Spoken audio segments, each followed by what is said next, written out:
complaining. But you see, the birds are saying, let's make the planet great again. While everybody is talking about it, that even in Delhi the air is clean, people are feeling good. And from Punjab, they're able to see Himalayan peaks for the first time in 20 years. Always it was smoggy with smoke. Now because of the lockdown, they're able to see Himalayas.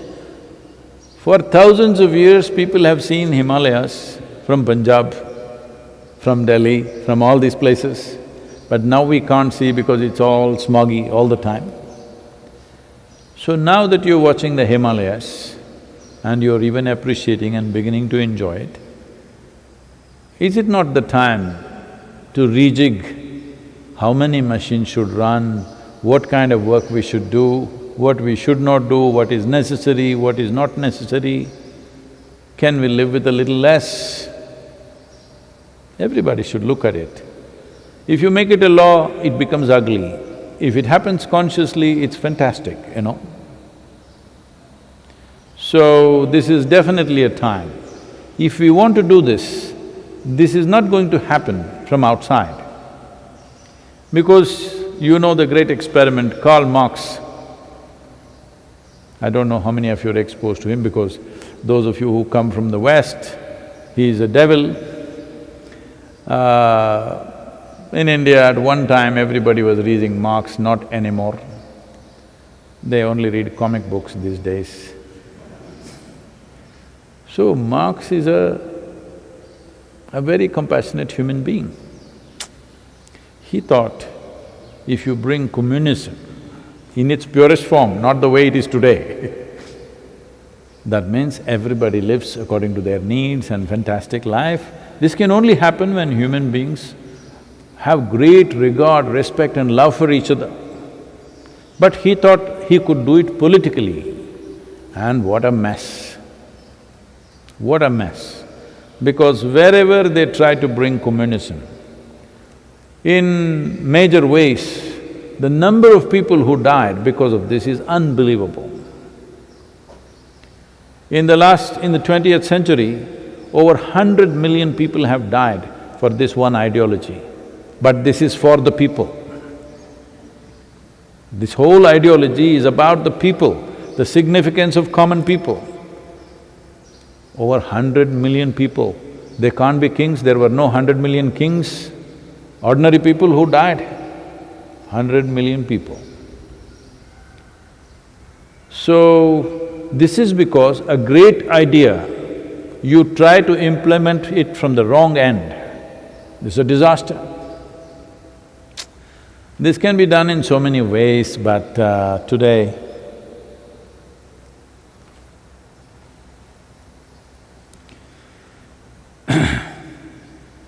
why communism failed is because Marx might have known so much about the economy and stuff, but he failed to understand human nature.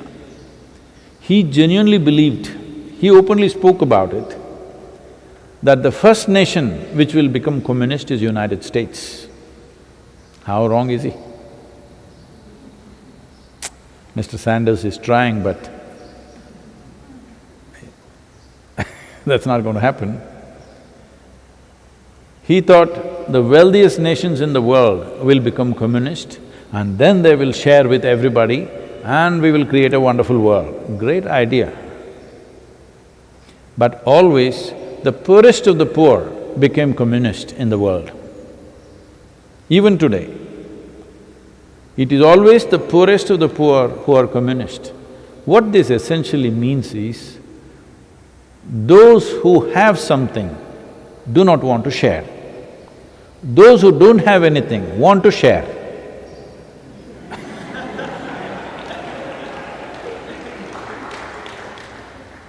So in the end, instead of becoming a great romantic philosophy, it just becomes an ideological robbery. So, you have wealth, I have nothing, I will talk about sharing. You know from where the sharing will happen. You don't agree, We'll take your head off and share it among ourselves.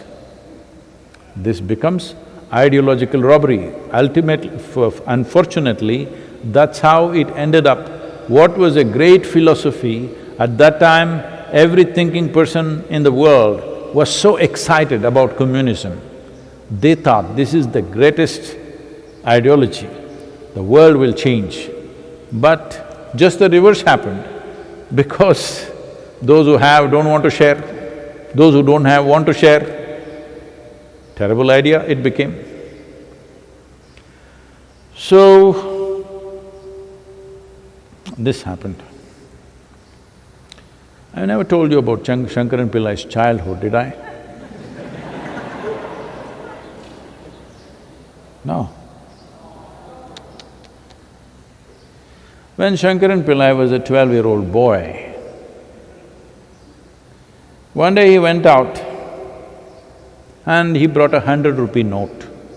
Those days, 100 rupees is lots of money. And he brought a 100-rupee note and he said he found it on the street. His mother looked at him and said, "Did you really find it on the street?" She's just checking if the boy stole the money or something. He said, "No, Ma, I definitely found it. It was on the street. I even saw that man looking for it."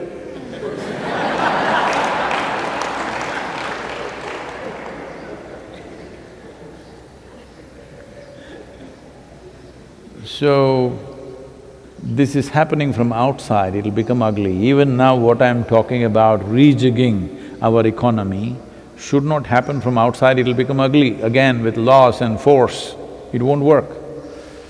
It needs to happen with a certain sense of inclusiveness. When Parvati came to Adiyogi, and she's a proud woman, princess. So she's seeing the Saptarishis sitting there in a very dedicated, committed way. Years and years are going by, Shiva is talking and talking and talking, trying to impart this science. Every step is taking such a long time for them to understand, grasp, experience, soak it in, it's taking time. But the privilege of being a wife gives her a little bit of a swagger. Then she says, "I want to know this too." But Adiyogi knows she will never sit like this in front of him for years and years and learn step by step. He looks at her and he says, "You come, sit here." Then she thinks, that's an insult. That means you're questioning my intellect. You're just saying, "Come, sit on my lap." Says, "No, no, come." Then he touches her in 114 different ways and she becomes a part of him. By being a part of him, she knows everything that he knows, but she still maintains her individual nature. This is the only way you can transform the world. You need to touch them in ways that in some way there is some integration, there is some union, there is some inclusiveness. When inclusiveness happens, then you don't have to use force to change anything. Right now anyway, the force has been applied by the virus. I'm talking about taking advantage of this situation. But unless every nation goes for it, that's not going to happen, because we're always afraid somebody will run away ahead of us. This problem is there. So we must do the bird call, let's make the planet great again. What the birds are saying, if the same sense enters into every human mind and all of us start thinking in terms of making the planet great again rather than my country great again, because as I said, for an ideology, 100 million people have died in a century. For the sake of religions that you believe in, nobody counted how many millions have died, endless number of people have died. The next largest tyranny is nationalism. For the sake of the nation, people die, even today. proudly die. Well, it is very necessary right now to protect the borders of a nation, the sovereignty of a nation, because still my piece of planet versus your piece of planet, fighting is going on. In some way, we need to relax the boundaries of nations. National boundaries have to be relaxed. That is not possible when there is so much economic disparity. If we reasonably bring it to some level, it is like chicken and egg, which should happen first. No, all these things must happen together. Somebody should have the wisdom to bring all these things together. If national boundaries become not totally obliterated, at least little loose, then who will build an army? For what? For whatever internal situations you may have a force, but you will not have such mega forces right now which are capable of destroying the planet over many, many times. They've got enough weaponry. Even the next planet that we may go to, suppose we go to Mars and we want to destroy that, for that also we have enough bombs and armaments and everything. So we prepared for 3 planets' destruction, but we have only one. Really forward thinking.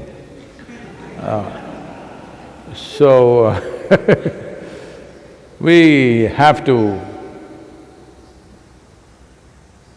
We don't know if that will even happen in this generation, but if this generation start thinking on those lines, maybe next generation will implement it. If this generation starts thinking… See, once you start thinking in a certain direction, knowingly, unknowingly you will start going there. You don't have to necessarily forcefully march in that direction. Once you start thinking, let's say you started thinking Vellangiri Mountains, Vellangiri Mountains, Vellangiri Mountains, Vellangiri Mountains, unknowingly you will be somewhere around here. That's how it is. That's the nature of a human being. So we should get people to think beyond the boundaries and borders that we have set, and above all, this endless need that we have created. One important thing for this to happen is we must destroy. I'm saying this very consciously,